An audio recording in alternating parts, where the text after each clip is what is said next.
Capítulo 2. El concepto de informalidad ha tenido diferentes teorías o maneras de entenderse desde finales de los años 50 y la década de los 70. Algunas refieren este concepto para explicar lo que se quedaba por fuera del modelo y otras lo representaba como la presencia de un polo marginal y un polo hegemónico. Después, en la década de los 70, la Organización Internacional del Trabajo dio una explicación alternativa donde se entendía el sector informal como aquel asentamiento de grupos de trabajadores que no podían entrar a una empresa. En un principio, este era el eje central del modelo de países tercermundistas, pero que más adelante se extendió a todos los países del mundo. A la economía que estaba bajo la influencia de la informalidad se le conocía a veces como la economía sumergida e incluso la economía negra.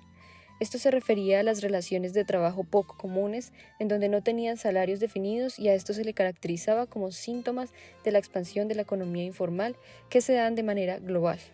Así, el enfoque económico neoliberal lo traducen como economía informal, que es el predominio de las actividades que no se declaran pero que son completamente lícitas y flexibilizan el mercado del trabajo y el cese de la intervención del Estado en cada actividad.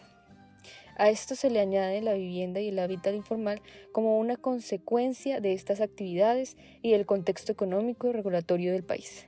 Es por ello que existe una relación directa entre economía informal y la vivienda igualmente informal, donde se demuestra que muchas de las políticas e intervenciones gubernamentales de hecho entorpecen las iniciativas de los individuos y más específicamente el conseguir un lugar para sentarse.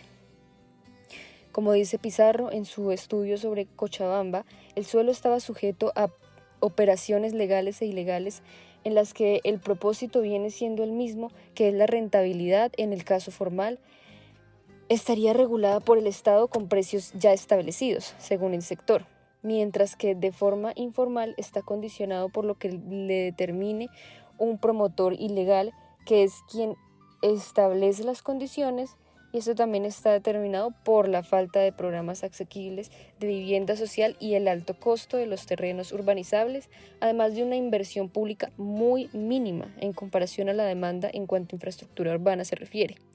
Entonces, para los que acuden a la informalidad, el acceso al suelo y sus opciones de financiación son de igual forma informales, y la vivienda sería autoproducida, en el que el único momento formal de financiación es la compra-venta del lote que se adquiere, el cual se puede pagar de contado o en especie, pues un crédito no es una opción para la población de bajos recursos.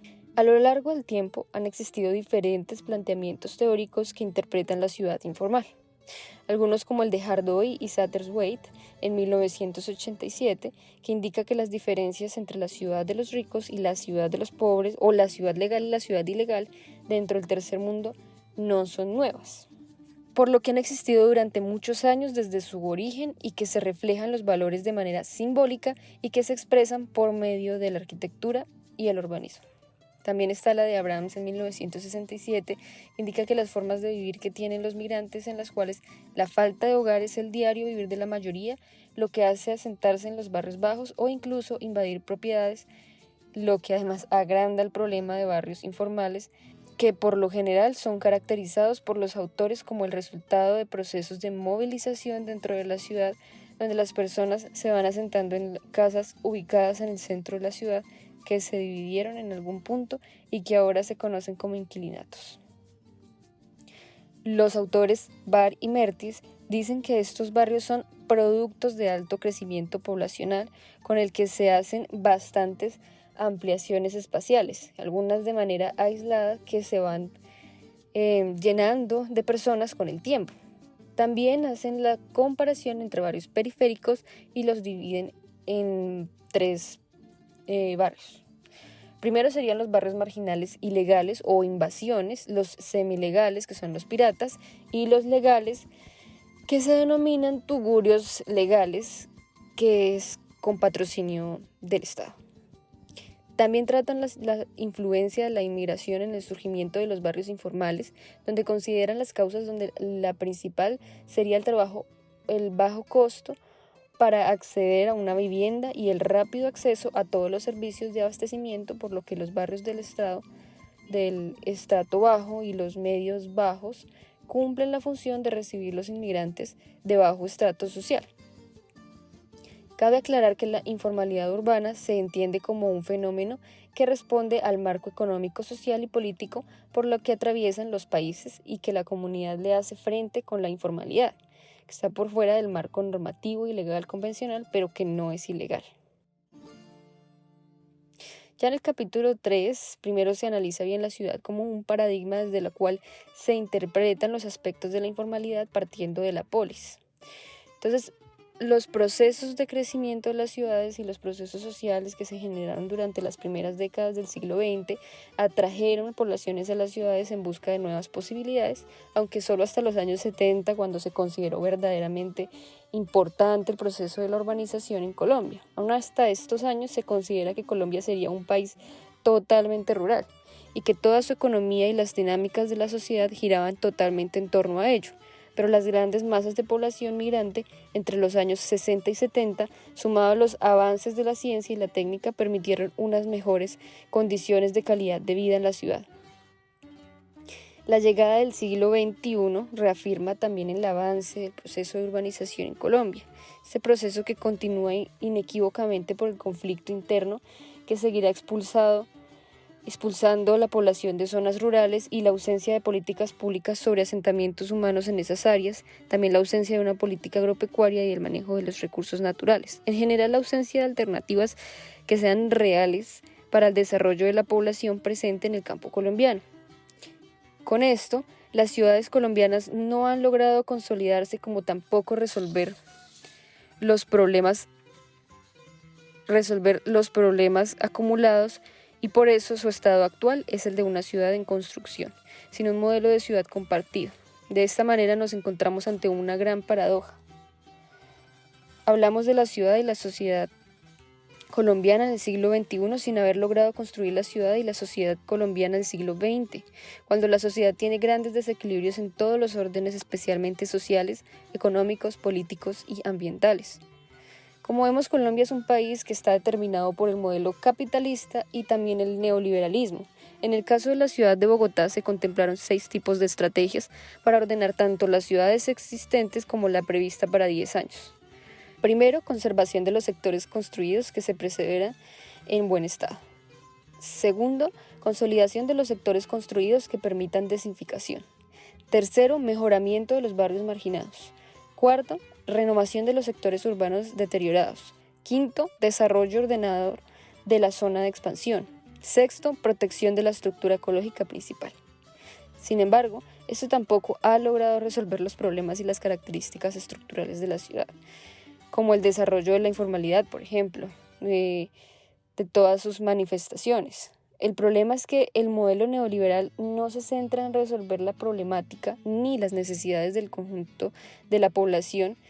Más bien, el modelo se centra más que todo en disponer de los recursos que están en este territorio para poder fortalecer el modelo mismo, sin importar si todos pueden ser beneficiados o no. Como vemos, el modelo no está planteado como una alternativa para resolver las lógicas de la segregación y exclusión de la ciudad.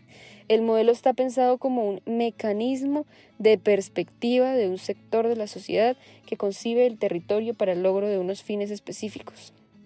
El modelo tampoco reconoce la construcción urbana como un juego de funcionalidades que permitan articular los mundos existentes a nivel urbano. El modelo de ciudad neoliberal en Colombia se basa en 4 aspectos. Primero, el territorio, luego la población, la política y el mercado. El territorio es el escenario donde se expresa la segregación, la expulsión y la población de los territorios mejorados y la especialización y usos del suelo urbano, de manera que genera renta ante la especialización y usos del suelo urbano, de manera que renta ante el mercado. La población está sujeta a la satisfacción de las necesidades, la resolución de la pobreza y también la miseria, además del acceso a condiciones de calidad de vida y de participación en el juego de la democracia. La política está como reguladora de las relaciones entre lo público y lo privado, como determinante de la construcción social del territorio, así como la construcción y orientación del modelo del desarrollo. Y el mercado está entendido como la base fundamental del modelo de desarrollo y su materialización como un modelo de ciudad y como determinante de lo público desde la orientación del mercado.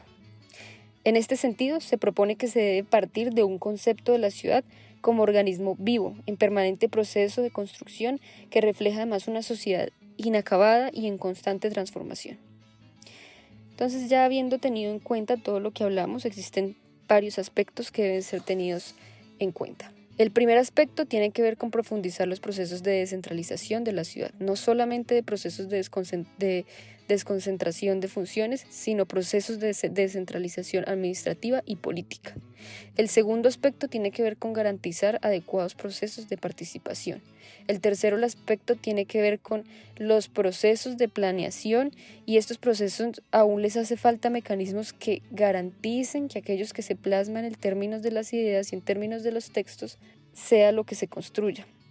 El cuarto aspecto tiene que ver con el problema de la sostenibilidad, ya que las ciudades no son territorios ilimitados, por el contrario son territorios que tienen límites y que por tanto no tendrán la capacidad de seguir absorbiendo población y satisfaciendo sus respectivas necesidades si las ciudades siguen creciendo como lo han venido haciendo.